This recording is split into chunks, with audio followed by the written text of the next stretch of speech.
안녕하세요. 소프리 짬뽕 알뜰 세트입니다. 프란치스코 교황은 공장일부터 나이트클럽 종업원까지 교황이 되기 전에 했던 여러가지 일들이 유명하기도 한데요. 12살 때 아밀리아라는 여자아이에게 영원한 사랑의 맹세를 받아주지 않으면 신부가 되겠다며 러브레터를 건네며 청혼했다가 차이고 정말로 신부가 되고 교황까지 오른 인물이기도 합니다. 아밀리아는 할머니가 되어 그가 정말로 교황이 되자 TV 앞에서 얼어붙었다고 밝히기도 했는데요. 이번에 이렇게 레전드가 된 노빠꾸 상남자 사랑꾼들을 모아봤습니다. 그럼 한번 볼까요? 첫 번째는 경상도 상남자 삼촌이 고양이를 키우게 된 썰입니다. 2년 전에 인터넷을 강타했던 창작 만화인데요. 삼촌은 조카한테 소주나 한 병 들고 온나 라고 하는 전형적인 경상도 남자였다고 합니다. 그런데 삼촌이 마당을 거닐 때 고양이 한 마리가 다가왔다고 하는데요. 고양이는 비쩍 말라 있었고 옆구리에 큰 상처가 있어 금방이라도 죽을 것 같았다고 하는데 삼촌은 고양이를 데리고 병원에 갔지만 의사는 아마 힘들 것 같다는 진단을 내렸다고 합니다. 그래도 삼촌은 포기하지 않았고 결국 고양이는 회복을 할 수 있었다고 하는데요. 어딜 가든 고양이는 삼촌을 따라다녔고 동네 할머니들이 좋아했다고 합니다. 삼촌은 고양이의 이름을 고양이라고 지어줬다고도 합니다.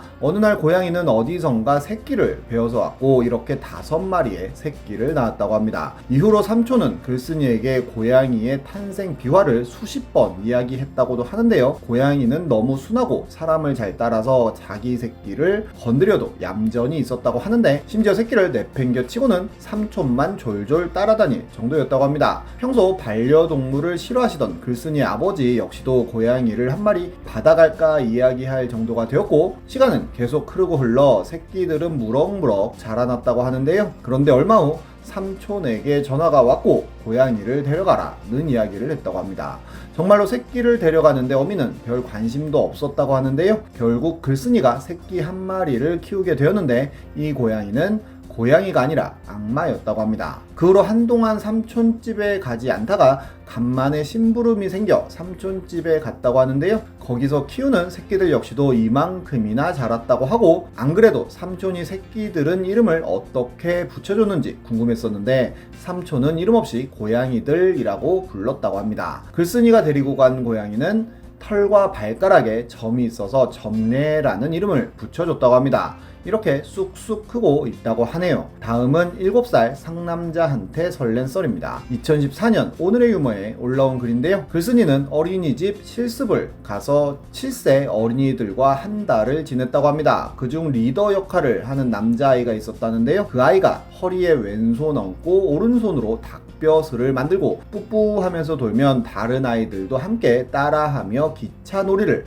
할 정도로 카리스마가 있었다고 합니다. 그런데 바깥놀이 시간에 아이들이 벌레를 잡으며 놀았다고 하는데요. 한 아이가 선생님 나 벌레 잡았어요 하면서 손바닥을 내밀었는데 겁나게 큰 애벌레였고 글쓴이는 본인도 모르게 으억 소리를 지르면서 뒷걸음을 쳤다고 합니다. 애들은 재밌다며 하나둘씩 벌레를 잡아와서 글쓴이한테 들이댔고 글쓴이는 경악을 하고 있었다는데요. 그 상남자 아이가 야 선생님 싫어하잖아, 여자가 싫어하는 행동은 하면 안 돼 라고 한마디 했고 아이들은 하던 행동들을 멈췄으며 선생님은 심쿵을 했다고 합니다. 다른 날 선생님이 책상에 앉아 가위질을 하는데 그 남자아이가 앉아서 지긋하게 쳐다보고 있었다고 하는데요. 선생님이 왜 그러니? 선생님이랑 놀이할까? 라고 하니 아이는 아니요 선생님이 걱정돼서요, 선생님 가위 조심해요 라고 했다고 하네요. 그리고 실습 마지막 날 선생님한테 안겨서는 선생님 우리 엄마 길 건너에 미용실을 하는데요, 선생님 오면 파마 2,000원에 해줄게요 라고 했다고 합니다. 선생님이 장난으로 에이 비싸다 하니까 그럼 1,000원에 해줄게요, 전화하고 와요 라고 했다고 하네요. 이 글은 유명해져 나중엔 여러 버전의 팬아트가 그려졌고 남녀노소를 불문하고 귀여운 설레임을 선사받게 했습니다. 다음은 폴 조던 스미스입니다. 현대 미술계의 한방 먹인 사건으로 유명하게 돌아다니고 있는 스토리인데요. 현대미술은 이게 과연 가치가 있는가에 대한 논쟁이 지금도 엄청나게 벌어지고 있는데 100년 전에 여기에 장작을 끼얹어 불타오르게 한 사건이 하나 있었다고 합니다. 폴 조던 스미스라고 하는 독실한 목사이자 작가가 있었는데 그녀의 아내는 소설가이자 아마추어 그림작가였다는데요. 1913년에 열린 아모리 전시회에 작품을 출품했다고 합니다. 그 전시회는 고갱 세잔, 고 등 명대의 화가들과 함께 아마추어 화가들의 그림도 함께 전시할 예정이었는데 아내의 그림은 현대적이지 않다는 이유로 탈락했다고 하는데요. 이후로 폴 조던 스미스를 만나 결혼을 했는데 폴 조던 스미스는 그 이야기를 듣고 복수를 한다며 현대 미술을 공부했다고 합니다. 당시 전시했던 고갱의 작품은 이런 그림이었고 팝 아트의 작품은 이런 그림이었다고 하는데요. 스미스는 이런 느낌의 그림이면 되겠구나 생각하고는 1925년 뉴욕의 한 전시회에 러시아 화가 파벨 제르다노비치라는 이름으로 Yes We Have No Bananas 라는 작품을 출품합니다.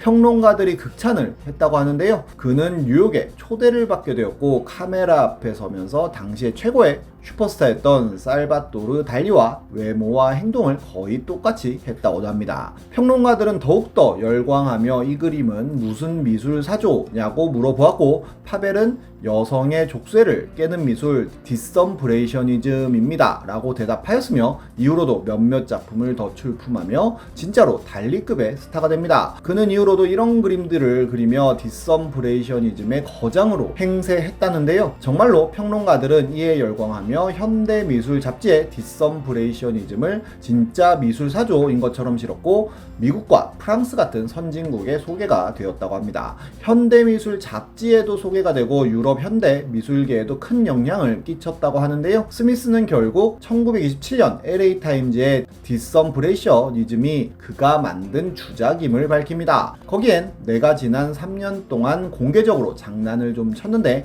작업하는데 1시간도 안 걸렸다. 내 평생 이렇게 쉬운 일은 없었다. 고 썼다고 합니다. 그리고 다시 목사로 돌아갔다고 하네요. 박물관에 떨어진 안경을 작품인 줄 알고 사람들이 몰린 걸 보면 현대미술은 정말 알다가도 모르겠습니다. 다음은 고객이나 본인의 음식에 대한 찐사랑을 보여준 노빠꾸 사장님들입니다. 한 경상도 사장님은 너무 맛있어요 감사합니다 라고 올린 리뷰에 상 없나 방바닥에 깔고 먹을 기가 라며 상남자스러움을 보여주기도 했는데요. 한 BHC 매장에 뿌링클 콤보를 시키신 분은 닭다리가 뿌링 핫도그랑 별 차이가 없다며 다른 매장은 닭다리가 정말 컸는데 여기는 너무 작고 차이가 많이 난다는 불만을 올렸는데 사장님은 바로 고객에게 불편함을 느끼게 해서 죄송하다고 사과를 하더니 저희 매장은 구제불능인 것 같다며 조만간 폐업하도록 하겠다는 답변을 남깁니다. 한 곰탕을 시켜 먹은 분은 국물에 전분을 넣은 것 같다며 푹 우려낸 맛 내려고 고생한 티만 나는 고기 국물이라면서 별 1개를 주는데요. 사장님은 1000만원 내기를 하자고 하는데 곰탕 국물에 전분을 푼 것이라면 냉장고에 넣었을 때 묵이 안 될 것이고 진짜 곰탕이라면 묵이 될 것이라며 묵이 안 되면 1000만원을 주고 묵이 되면 본인이 1000만원을 받겠다고 합니다. 전분은 안 넣었나 보네요. 반대로 가게에 대한 찐사랑을 보여주는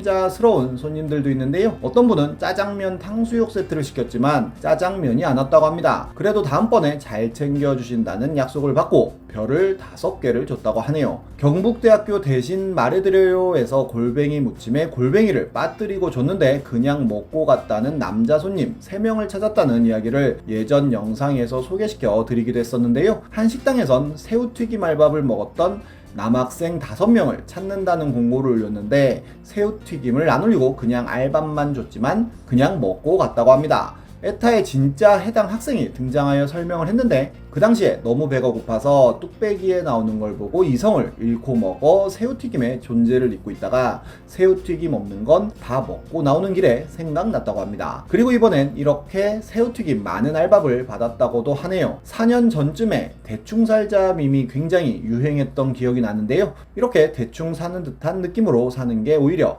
나중엔 더 큰 이익이 되는 경우들도 생기는 것 같습니다. 지금까지 속풀이 짬뽕 알뜰 세트였습니다.